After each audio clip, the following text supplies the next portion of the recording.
Bismillahirrahmanirrahim. Assalamualaikum warahmatullahi wabarakatuh. Halo adik-adik semua. Kali ini kita akan belajar tentang materi pecahan dengan menggunakan media digital. Yang pertama, aplikasi yang pertama yang bisa kita gunakan dalam materi pecahan yaitu aplikasi penyederhanaan pecahan. Seperti namanya, aplikasi ini digunakan untuk menyederhanakan sebuah pecahan. Di sini, teman-teman tinggal menuliskan pecahan yang ingin disederhanakan. Seperti contoh yang kita lihat pada gambar, di sana ada pecahan 10/100. Dalam aplikasi ini, kita bisa mengetahui cara untuk mendapatkan hasil yang diperoleh. Caranya bisa kita lihat pada bagian penjelasan di bagian bawah pecahan yang kita cari jawabannya. Yang kedua, di sini ada aplikasi yang bisa kita gunakan untuk merubah bentuk pecahan ke dalam bentuk desimal ataupun persen. Untuk materi ini, kita bisa memanfaatkan aplikasi kalkulator pecahan ke desimal, persen, dan caranya. Cara menggunakan aplikasi ini cukup sederhana.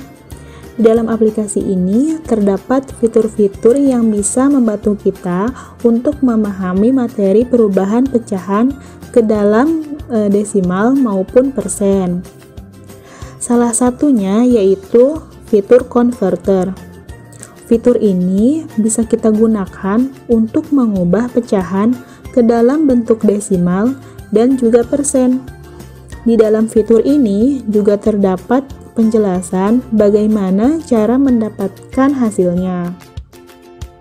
Yang kedua yaitu fitur latihan. Fitur ini bisa digunakan untuk melatih pemahaman teman-teman terhadap materi perubahan pecahan ke bentuk lainnya. Cara menggunakan aplikasi ini adalah sebagai berikut. Di dalam aplikasi ini terdapat 3 fitur. Yang pertama ada converter, yang fungsinya untuk merubah bentuk pecahan satu ke bentuk pecahan lainnya. Kemudian yang kedua ada kalkulator, seperti kalkulator biasa. Kemudian ada juga fitur latihan. Fitur ini bisa digunakan untuk melatih pemahaman kita terhadap materi perubahan pecahan. Misal, kita memilih fitur converter. Nah, pada fitur converter ini tampilannya seperti yang ada pada gambar.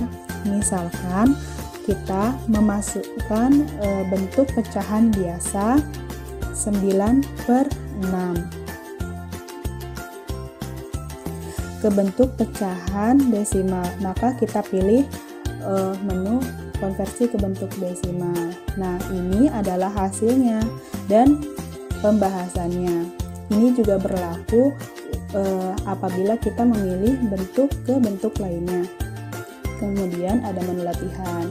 Nah, di sini juga ada 3 menu yang lain. Ada persen ke desimal, ada pecahan ke persen, dan desimal ke persen.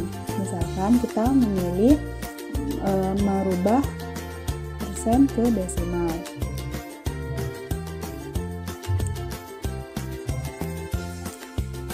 Nah, terdapat soal-soal yang harus kita jawab. Kita harus menjawab soal-soal ini dengan waktu yang tersedia. Misalkan 1% sama dengan 0,01 dalam bentuk desimalnya.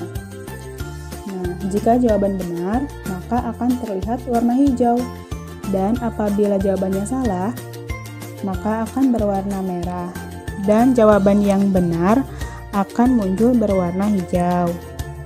Jika kita salah, maka permainan akan berakhir.